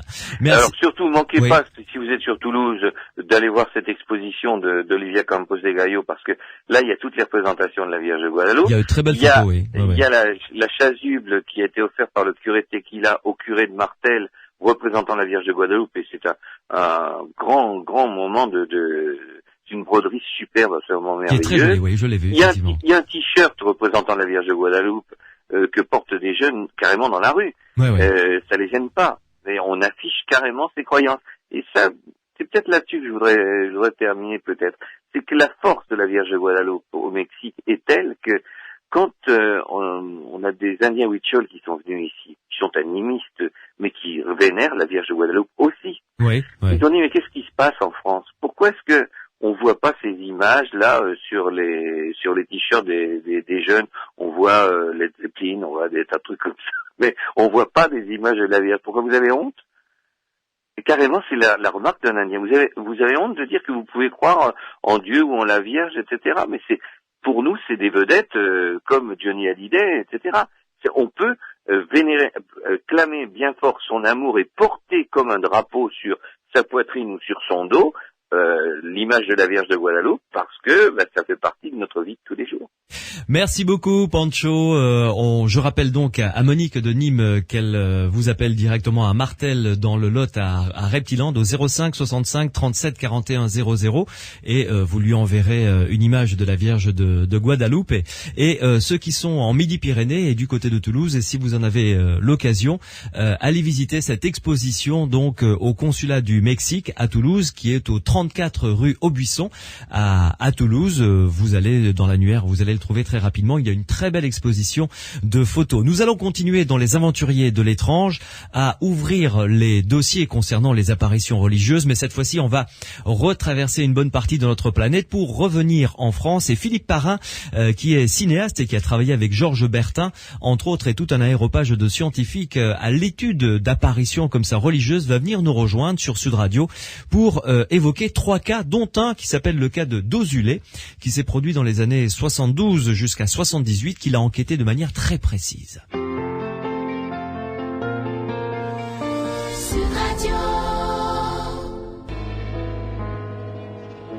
Magnifique chanson de James Blunt, No Bravery sur Sud Radio dans les aventuriers de l'étrange. Nous continuons notre parcours dans ce dossier fascinant et ô combien épais des apparitions religieuses.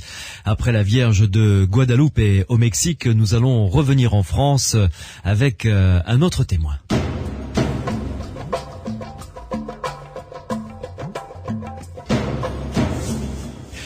Vous le savez, évidemment, les apparitions religieuses se sont produites un petit peu partout dans le monde. Dans notre France, Lourdes, évidemment, est la plus connue, mais des apparitions se seraient produites, bien entendu, ailleurs qu'à Lourdes. Et je vous recommande à ce propos un livre très intéressant qui s'intitule « Apparition, disparition ». C'est un livre de Georges Bertin qu'il a écrit avec tout un groupe de chercheurs. Il y a plusieurs spécialistes au sein de ce groupe de chercheurs.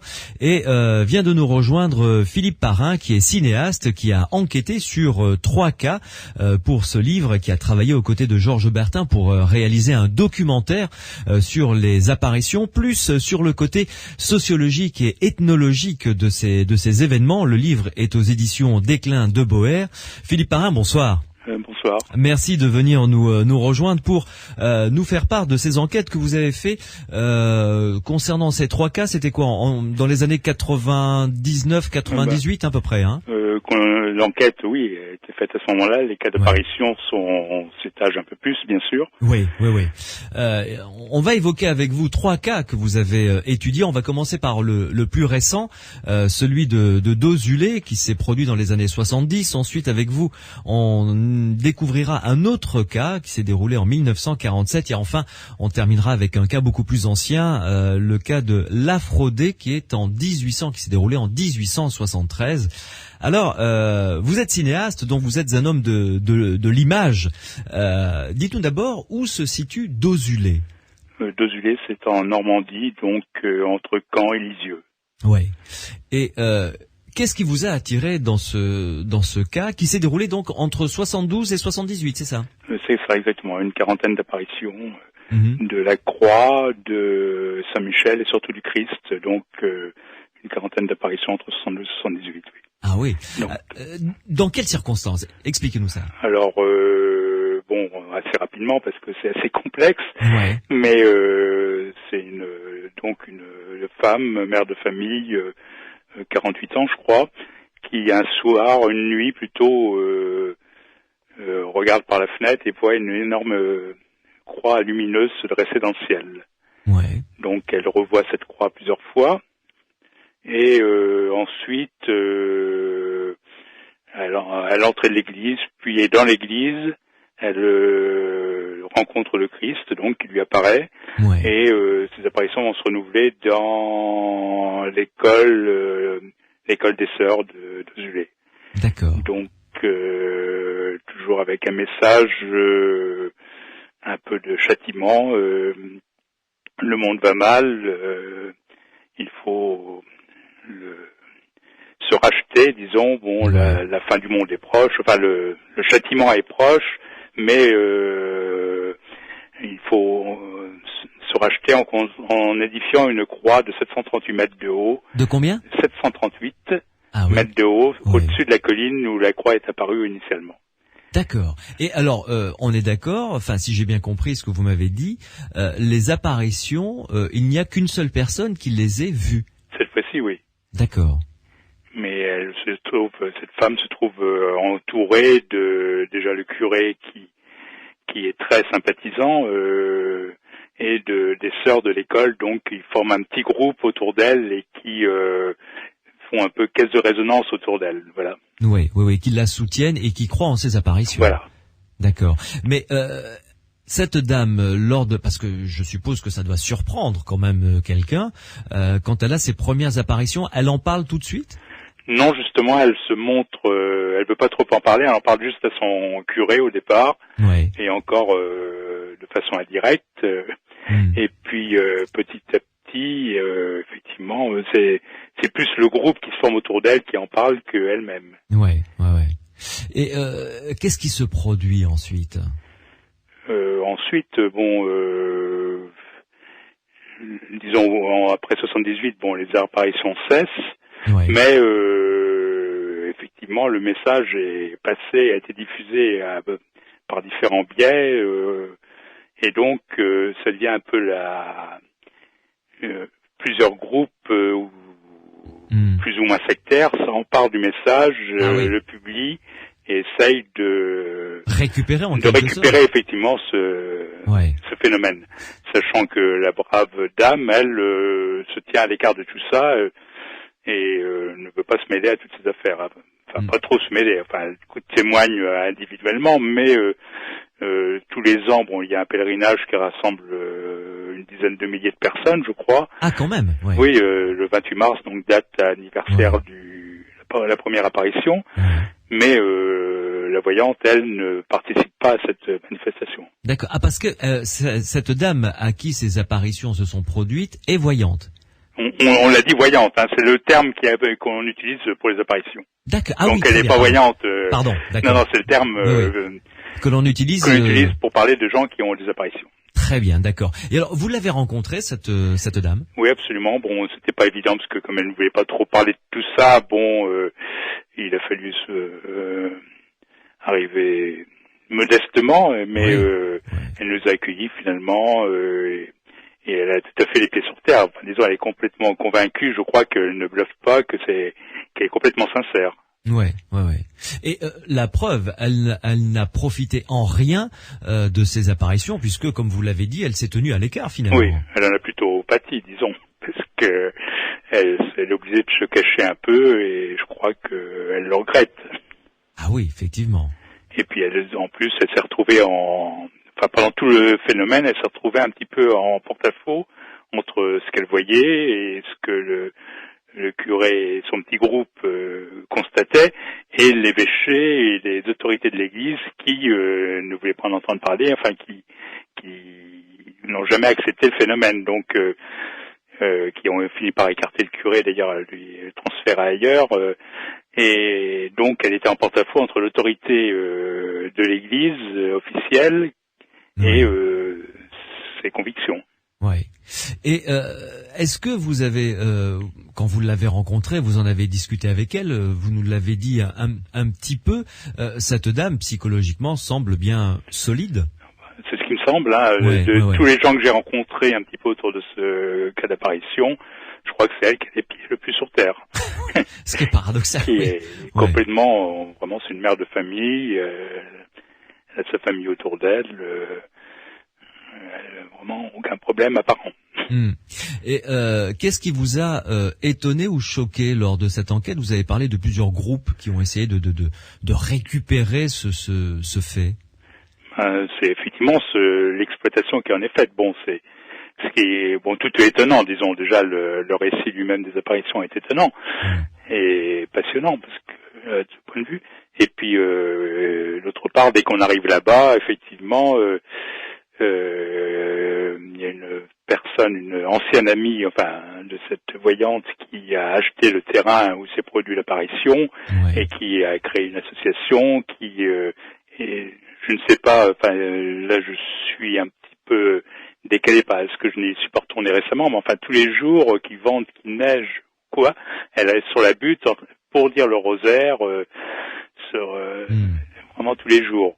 Donc elle a complètement récupéré ça, mais alors lorsqu'on arrive là-bas, on se retrouve par exemple dans un parking aménagé dans un champ où quelqu'un essaye de vous embobiner entre guillemets et de vous vendre des brochures et qui parle de cette personne qui est au haut de la butte en disant faut pas la croire, etc. Et tout le monde se tire un petit peu dans les se tire dans les pattes. Se tire dans les pattes, voilà. Donc il y a une concurrence un petit peu, et puis d'autre part, il y a un mouvement sectaire qui a collecté l'argent pour construire la croix, donc qui a employé de grands moyens pour faire les plans, etc. Sachant que c'est pas évident déjà au niveau des autorisations de faire édifier cette croix. Oui, une croix qui, selon ce qu'on dit, les apparitions, doit faire 738 mètres de haut. Parce que, on se serait aperçu ultérieurement que 738 mètres, c'était l'altitude du Golgotha. Ce serait l'explication. Ah, d'accord. Mais c'est après coup qu'on s'en serait rendu compte. Oui, tout à fait. Mais vous avez posé la question, évidemment, donc à cette dame que l'on appelle voyante, comme on dit pour quelqu'un qui a trouvé un trésor, un découvreur. Voilà. C'est ça, voilà. Donc cette dame, qu'est-ce qu'elle répond? Elle vous a raconté ses voyances, j'imagine, ses apparitions. Oui, non seulement elle les a racontées, il y a un certain nombre, disons je les connaissais déjà parce que c'était publié et republié. Il y a un certain nombre de brochures concurrentes, mais qui se coïncident au niveau du texte quand même. Oui, quand même, qui racontent toutes les apparitions. Sachant qu'il y en a une ou deux apparitions qui sembleraient d'origine diabolique, qui ne seraient pas authentiques d'après la voyante elle-même. Mais il y a des interprétations possibles, mais que voulais-je dire? Non, elle vous a raconté ce qu'elle a vu, ses apparitions, et ça ne l'a pas étonné que le Christ lui dise, voilà, il faut construire une croix de 738 mètres de haut. Cela a étonné, oui. Et quand on l'a vue, elle n'était toujours pas convaincue que c'était vraiment la chose à faire. Elle avait un certain doute sur la réalité. Elle se demandait si c'était pas un aspect plus symbolique qu'il fallait respecter ou pas. Et sachant que également, comme la croix devait être édifiée avant l'an 2000, donc le délai a été dépassé, alors on a entrepris d'édifier une multitude de croix de 7 mètres 38 à la place. Alors on peut, dans certains endroits de France, on peut voir des croix de 7 mètres 38 et qui viennent de là. Voilà. Dans l'origine et d'Osulé, effectivement. La conclusion de ce cas. Après, on verra la conclusion et si vous avez pu, parce que là, avec Georges Bertin, vous avez fait un travail de sociologue et d'ethnologue pour essayer de comprendre un petit peu dans quelles conditions, dans quel contexte pouvaient se dérouler ces apparitions. Votre mini-conclusion, je dirais, sur ce cas de d'Osulé. Qu'en pensez-vous finalement maintenant avec un peu de recul? C'est pas facile à conclure. Disons, il y a des faits qui sont très troublants quand même. Le fait que cette personne ait répété certains messages en latin qu'elle ne connaissait pas forcément, donc ah bon? Et donc tout ce qu'elle entendait au cours d'apparition, elle le répétait ensuite. Apparemment assez fidèlement entre guillemets, parce que personne n'a vérifié l'origine, mais de façon régulière. Elle pouvait répéter la même chose sans se tromper, paraît-il. Y compris ce qui était dit en latin. Mais oui, donc il y a des choses étonnantes autour de cette apparition. D'autre part, il y a toujours un côté un peu situation de pas conflictuelle, mais situation de danger. Bon, c'est à l'époque le village apparemment il y avait le chômage, il y avait des problèmes de chômage, il y avait son mari lui-même avait des problèmes au niveau du travail. Il semble que ce soit un peu à l'âge de la ménopause également qu'il y a eu cette apparition. Bon, c'est dans des situations un petit peu charnières, voilà, de transformation sociale, psychologique. Ça répond à une situation, disons, qui pose problème. Maintenant, ça n'enlève pas forcément un côté réel. De toute façon, l'apparition est toujours visible pour certains, pas visible pour d'autres. Donc, il y a un côté intériorisé, mais ça n'empêche pas une certaine authenticité, peut-être. Ouais. Philippe Parrain, vous restez avec nous. Une première pause dans Les Aventuriers de l'étrange sur Sud Radio. Et ensuite, vous allez nous expliquer le second cas sur lequel vous avez travaillé, l'île Bouchard. Ça c'est une apparition qui date de 1947. Oui. Et on va revenir avec vous. Et ensuite, on parlera du troisième cas de l'Aphrodée en 1873. Et enfin, vous nous direz si on peut en tirer, j'allais dire des lois. Non. Peut-être des généralités ou des grandes lignes au moins. Oui. Peut-être quelques grandes lignes. À tout de suite sur Sud Radio.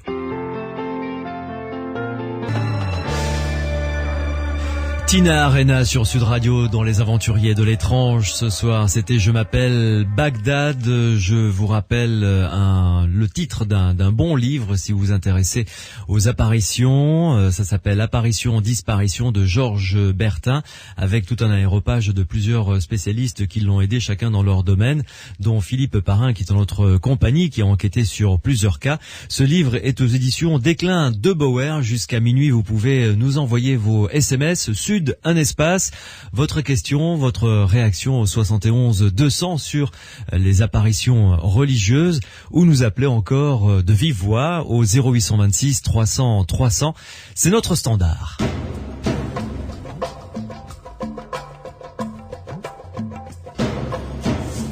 Sur Sud Radio avec nous, dans Les Aventuriers de l'étrange, le scénariste Philippe Parrain. Philippe Parrain, vous nous avez raconté donc ce premier cas de Dozulé de 72 à 78, l'histoire de cette dame qui a eu des apparitions. Après, elle n'en a plus du tout. Les apparitions après 78 ne se sont plus produites, absolument pas. Non. Bon. C'est fini. Ouais. Et est-ce que ça a correspondu à un moment charnière également de sa vie? Je veux dire, est-ce que une situation plus stable peut-être, quoique la situation semble un peu tendue là-bas? Non, je ne pense pas. C'est ce qui devait être dit était dit, et il n'y avait pas besoin de poursuivre au-delà. Enfin, disons, le message commençait à se répandre déjà de façon assez large, donc disons, il n'y avait pas besoin que ça se poursuive. Oui. Enfin, chaque cas est très particulier, en fait. Oui, tout à fait. Alors, parlons de ce deuxième cas sur lequel vous avez enquêté pour ce livre et pour un documentaire également, que vous avez tourné en compagnie de Georges Bertin. Pas le documentaire est sur Dozulé uniquement. D'accord, uniquement sur Dozulé. Oui. Combien de temps fait-il? 1 heure, enfin 50. 56 minutes. Oui. D'accord. Dans ces eaux-là. Très bien. Alors, parlons de ce cas de l'île Bouchard, qui s'est déroulé, lui, en 1947. Vous avez enquêté également sur ce cas. Alors, où est-ce que ça se situe d'abord? Alors, l'île Bouchard, c'est en Indre-et-Loire, pas très loin de Chinon. Oui. Donc, c'est sur la Vienne. Très bien. Et qu'est-ce qui s'est produit là? Alors là, le cas est complètement différent de celui de Dozulé. À tout point de vue. D'abord, c'est une fillette de 12 ans qui a été un peu la cheville ouvrière, entre guillemets, enfin disons qui est la voyante principale, sachant que 3 autres fillettes avec elle, plus jeunes, ont également vu. Là donc il y a plusieurs voyantes, d'accord. Voilà, il y a 4 voyantes, dont l'une était un peu enfin c'était l'aînée, elle dominait les autres et c'est elle qui entraînait ses camarades à l'église volontiers pour dire une prière ou des choses comme ça. Donc c'est surtout sur elle qu'on peut se focaliser, surtout que elle continue à en parler, elle est restée à l'île Bouchard et elle témoigne éventuellement, pas publiquement, mais et par contre les trois autres ne veulent plus en parler. Très bien. Alors, que s'est-il passé exactement? Racontez-nous l'histoire. L'histoire, donc c'est cette fille, Jacqueline Aubry, voilà. J'ai cherché son nom. Un jour rentre à l'église avant d'aller à l'école avec deux copines et en lisant une petite prière, d'un seul coup, elles ont vu devant elles une belle dame devant laquelle était agenouillé un ange. Enfin, était agenouillé quelqu'un. Elles n'ont pas identifié tout de suite les personnages. Il s'est avéré très rapidement que c'était la Vierge de l'Annonciation. Le personnage secondaire lui-même s'est tourné vers les enfants à un moment, leur a dit « Je suis l'ange Gabriel ». Donc c'était une représentation de l'Annonciation qui était mise en scène un peu comme au théâtre ou comme sur les nombreux tableaux qui représentent il y avait une grotte qui se dessinait derrière les personnages, il y avait un socle, un phylactère où il y avait un message pour expliquer ce qui se passait. Et donc il y a eu cette scène, elles sont retournées plusieurs fois et pendant toute une semaine, elles auront vu la même apparition se dérouler, sachant que la Vierge demandait de prier pour la France qui en avait grand besoin. Il y a souvent un aspect un peu patriotique qui se dessine dans ces genres d'apparitions. Et sachant que ça se passait le 8 décembre, enfin du 8 au 14 décembre 1947, donc au moment où la France était en pleine grève, c'était une situation assez dramatique. Je crois que c'est le général de Gaulle qui avait appelé l'année 47 l'année terrible. Le 8 décembre, il y avait une grève qui menaçait tout le pays. Les communistes commençaient à distribuer des armes pour prendre le pouvoir, etc. Donc c'était une situation très conflictuelle au niveau social. Et curieusement, dans les 8 jours des apparitions, la situation s'est rétablie. Enfin, déjà, elle était en voie de rétablissement déjà un petit peu avant, mais coïncidence, point d'interrogation. Oui, tout à fait.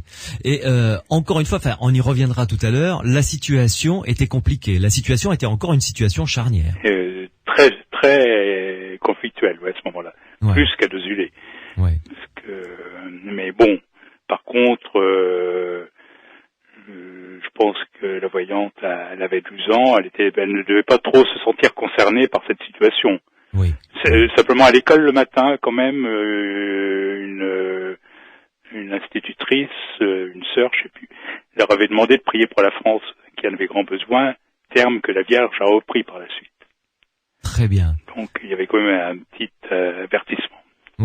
Et alors, combien de fois s'est déroulé ces apparitions? Alors là, vous nous avez dit qu'il y avait plusieurs voyantes, hein? Oui. Donc 4 et très rapidement, le bruit s'est répandu. Bien sûr, elles en ont parlé à l'école, à leur famille. Et à chaque apparition, il y avait de plus en plus de monde dans l'église pour y assister. Le dimanche 14 décembre, le dernier jour, l'église était archi comble. Et vous avez rencontré les voyantes? J'ai donc rencontré Jacqueline Aubry, la principale, qui habitait toujours à quelques mètres de l'église, mais apparemment qui n'y mettait plus trop les pieds justement pour pas se faire, pour pas devenir objet de curiosité. Voilà. Et qu'en a pensé le curé, le prêtre? Le curé à l'époque, je crois qu'il était un petit peu hésitant, mais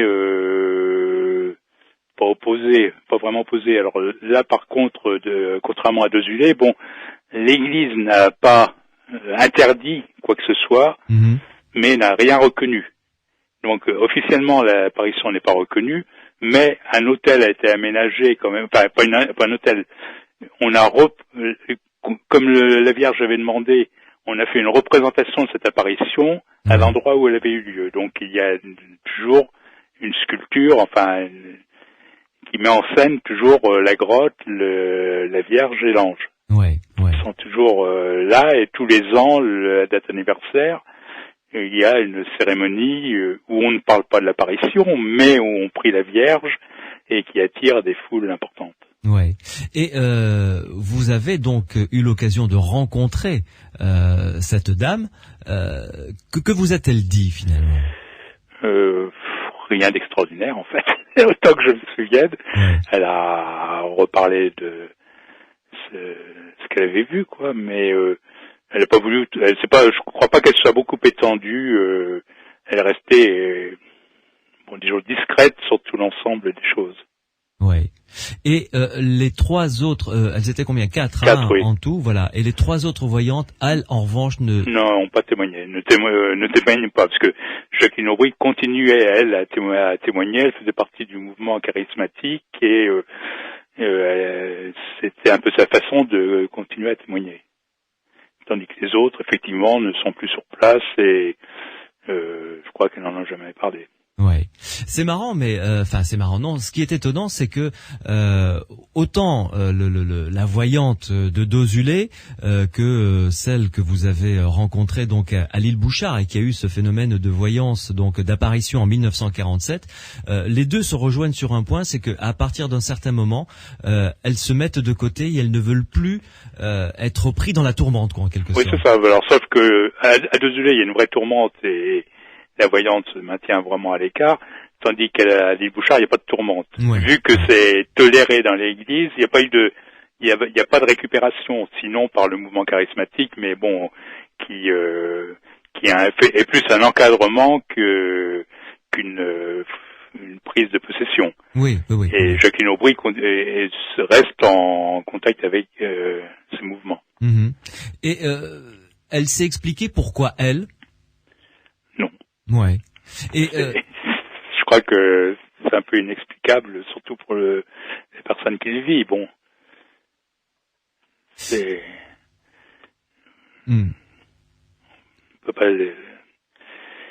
on peut de l'extérieur dire, voir la situation des personnages, voir les problèmes qu'elles ont, etc. Elle ne peut pas le dire et bon. Et je pense qu'elle n'avait pas de problème. Elle était dans une famille, fille de pâtissier. Oui, tout allait bien, quoi. Donc c'était une famille très tranquille, sans problème. Oui, mais peut-être impressionné, puisque ils en parlaient à l'école, par cette situation conflictuelle qui régnait en 1947 en France. Oui, bon, les autres enfants étaient au même niveau. Ouais. La seule chose, c'est qu'elle était très pieuse, personnellement, qu'elle se rendait volontiers à l'église pour dire une petite prière. Donc, elle avait une inclination un peu vers la prière. Ouais. Mais c'était pas forcément la seule. Ouais. Philippe Parrain, abordons tout de suite le troisième cas que vous avez enquêté. Donc là, j'imagine que vous n'avez pas trouvé de témoins puisqu'il date de 1873. Non, c'est impossible. C'est un peu plus compliqué. Hein. Mais c'est encore un cas complètement différent. Alors là, c'est Lafrodet. Où est-ce? Alors Lafrodet, c'est à côté de Blain, au nord de Nantes. Ouais. Alors que s'est-il passé là? Alors là,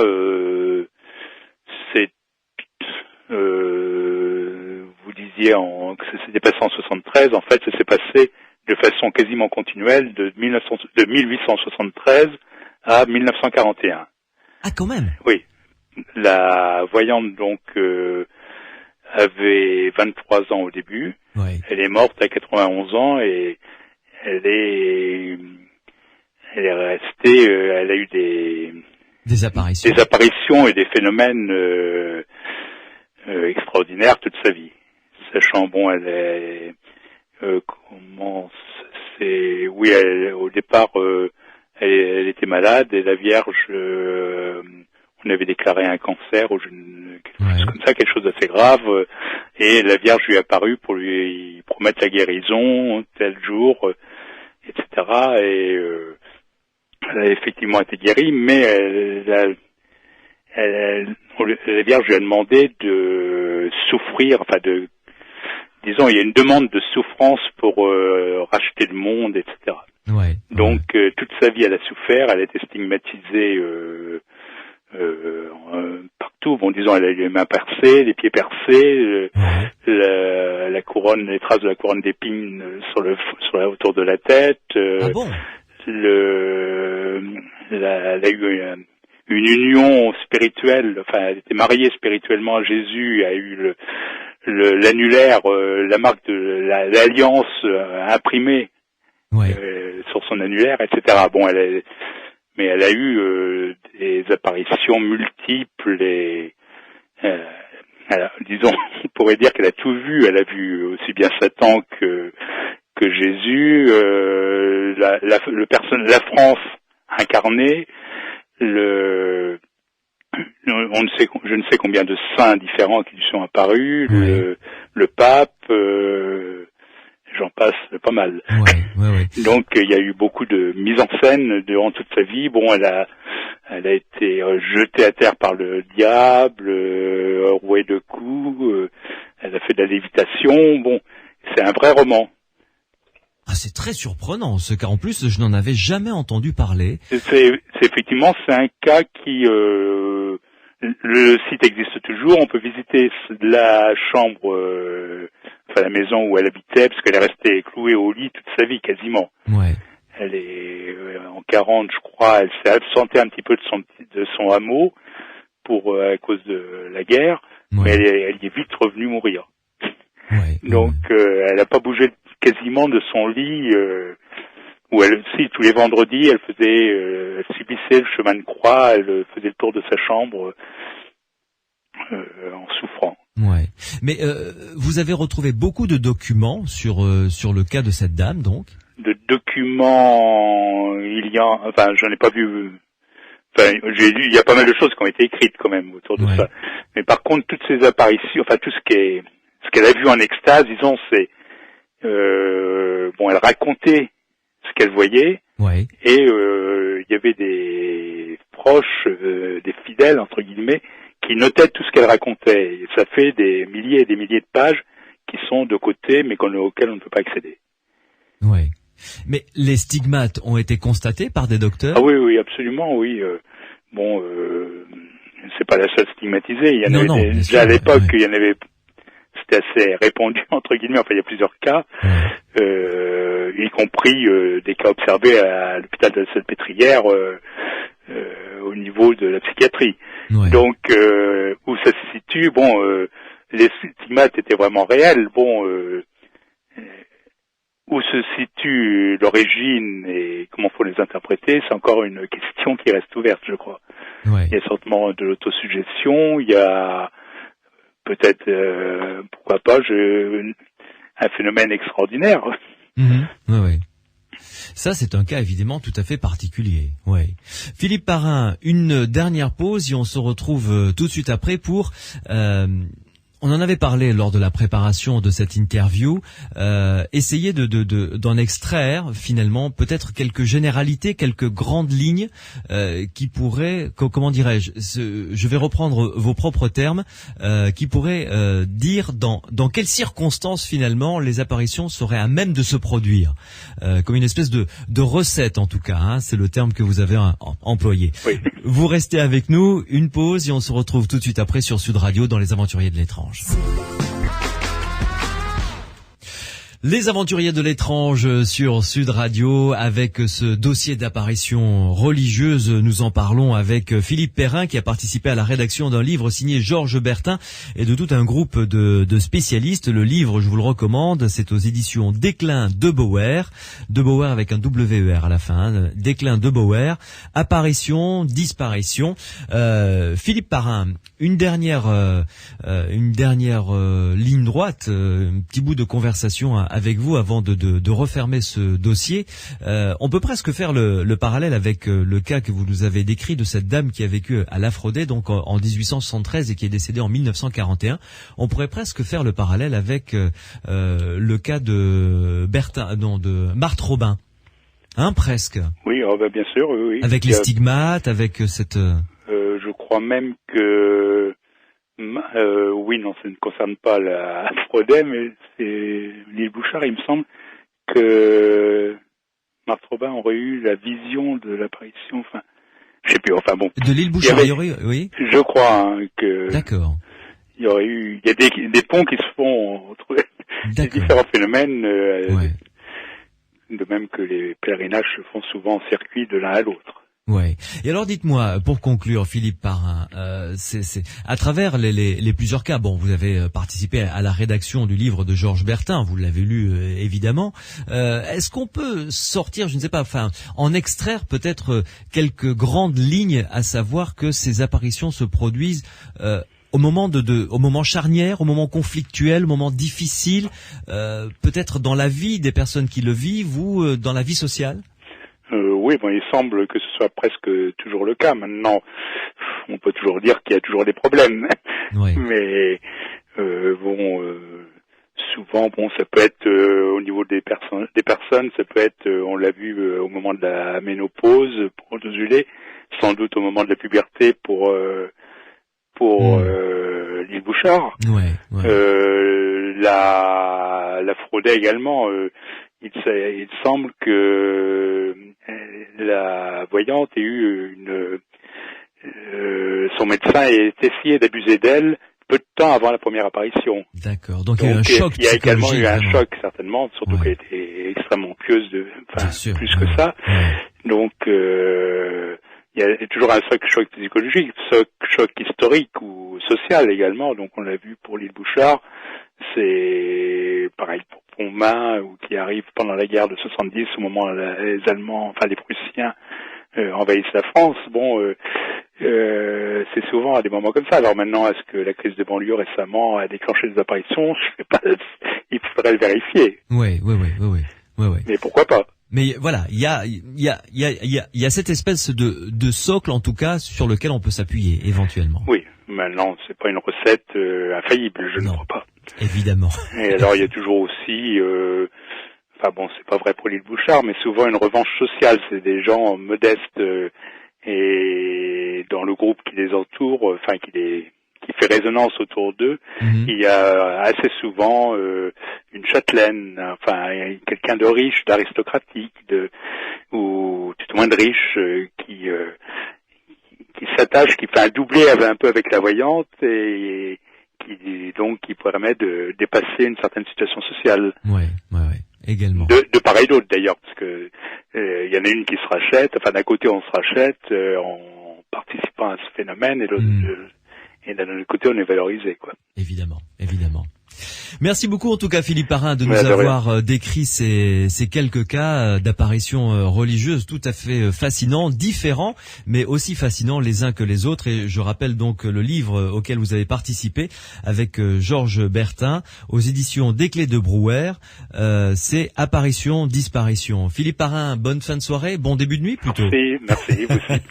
Au revoir. Au revoir.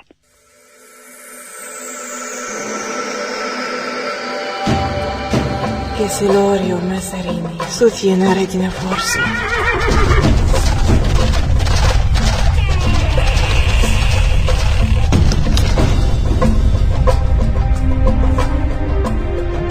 Les aventuriers de l'étrange vont refermer leurs portes. On se retrouvera bien entendu demain. Et demain, ça va être une soirée encore particulière. Nous allons ouvrir plusieurs dossiers en un.